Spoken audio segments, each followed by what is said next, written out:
En 2020 el coronavirus detuvo al mundo y los encuentros no fueron la excepción. Después de 34 años ininterrumpidos, el evento fue pospuesto por primera vez ese año y también el siguiente, siempre manteniendo su sede en San Luis. Pero lo que no se detuvo fue la violencia. Durante la pandemia, las mujeres y las disidencias seguimos sufriendo lo que más tarde conocimos como la otra pandemia.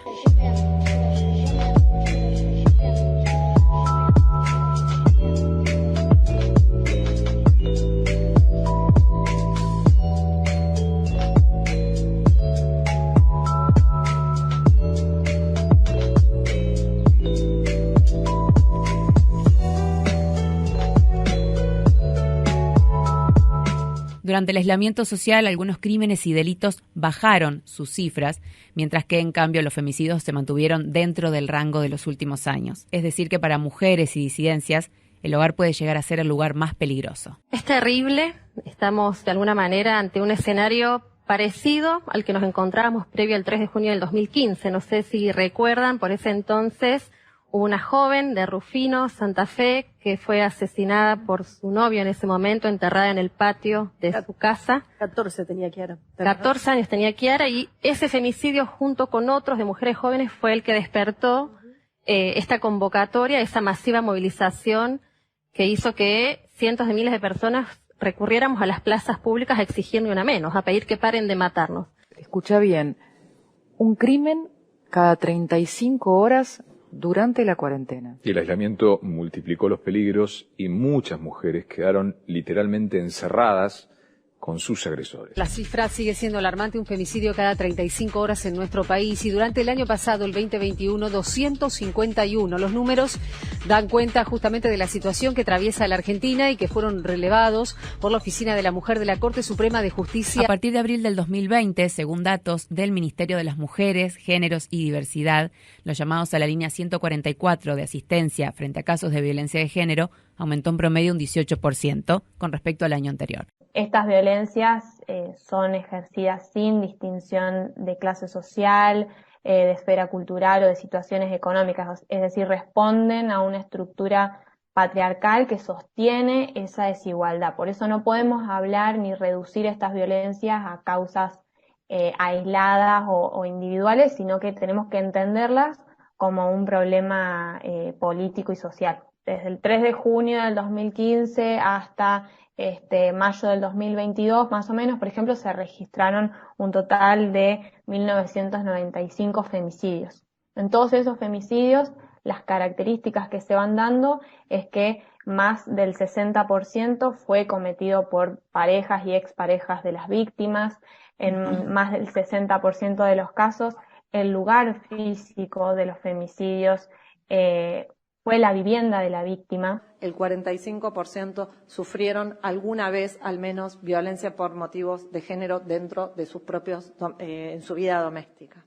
Quiere decir que 1 de cada 2 mujeres en nuestro país atravesó situaciones de violencia de género. Y digo esto porque algunos y algunas intentan sostener que esta agenda es una agenda de minorías, que esta agenda es una agenda que le habla a unos pocos y a unas pocas. Y es muy importante entender que esta agenda es una agenda de mayoría, es una agenda que trabaja contra las violencias. Pero no se trató de la única violencia. También hubo un recrudecimiento en las brechas de género en los salarios y la desocupación, y ni hablar de las tareas de cuidado, que según INDEC recayeron en un 90% sobre las mujeres, que en algunos casos además tenían que sumarle su jornada de trabajo rentado. Que la pandemia ha golpeado a todas las personas con mucha crudeza, ¿verdad? Y con mayor a las mujeres, a las lesbianas, a las trans, a las no binarias, con mayor crudeza a nosotros, donde la economía siempre ha cortado más fino. Ahí estuvimos también nosotros.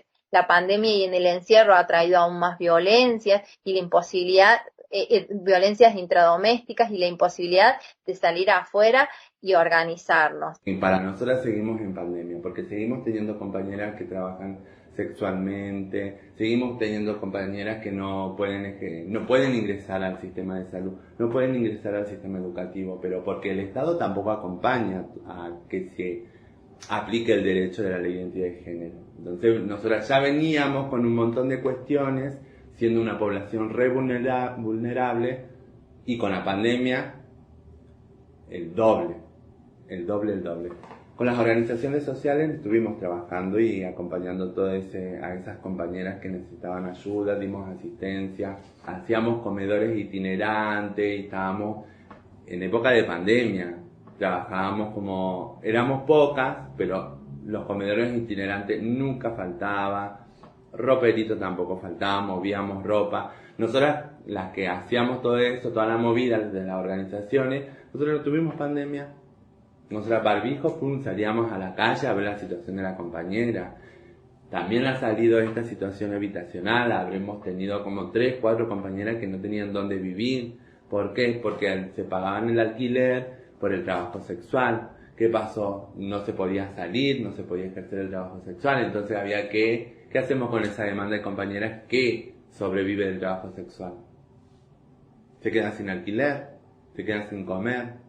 Entonces ahí también teníamos que empezar a trabajar toda esa cuestión. En lo que va del 2022 hubo 164 víctimas de femicidios, 26 de las cuales habían realizado una denuncia contra su agresor y 17 de ellas contaban con algún tipo de medida judicial de protección. El Encuentro Plurinacional de San Luis va a ser el primero que se realice con la existencia de un ministerio abocado a los temas de género.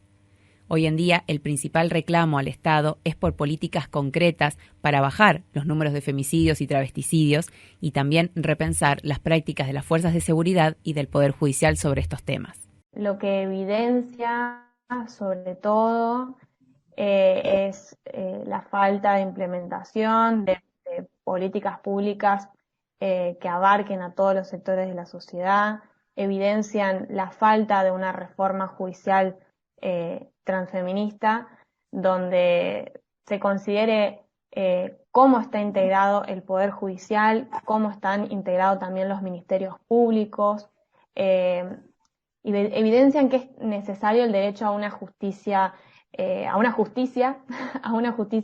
que sea plena, que sea reparadora, que actúe con celeridad y sin prejuicios de género ni de clase. Pedimos que la justicia independiente, que los jueces tengan una perspectiva de género y que no larguen a los violadores por la puerta que entraron. Este femicidio, como otros, se podría haber evitado si hay una justicia y un gobierno presente. Están ausentes.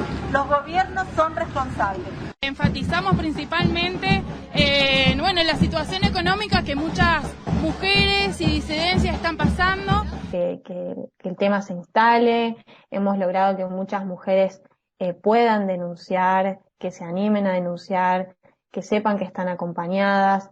Se han generado políticas públicas específicas, la sanción de la ley Micaela, la creación del Ministerio de Mujeres, Géneros y Diversidades, tanto a nivel nacional como a nivel provincial, la sanción de la ley de interrupción voluntaria del embarazo.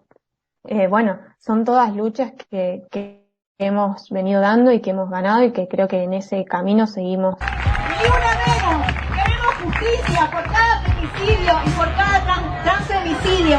¡Basta de justicia patriarcal y machista! Esta huelga general feminista, internacional, reproductiva y no reproductiva es contra todas las violencias y porque luchamos hasta que valga la pena vivir. ¡Vivas! ¡Libres! ¡Desendeudadas! ¡Nos queremos!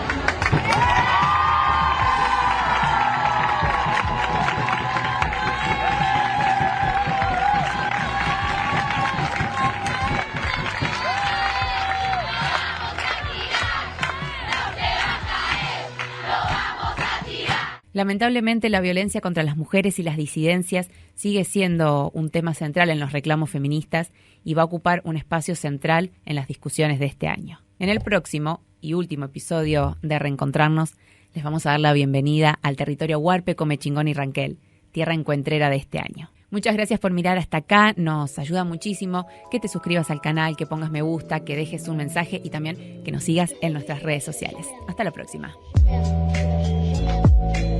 Yeah.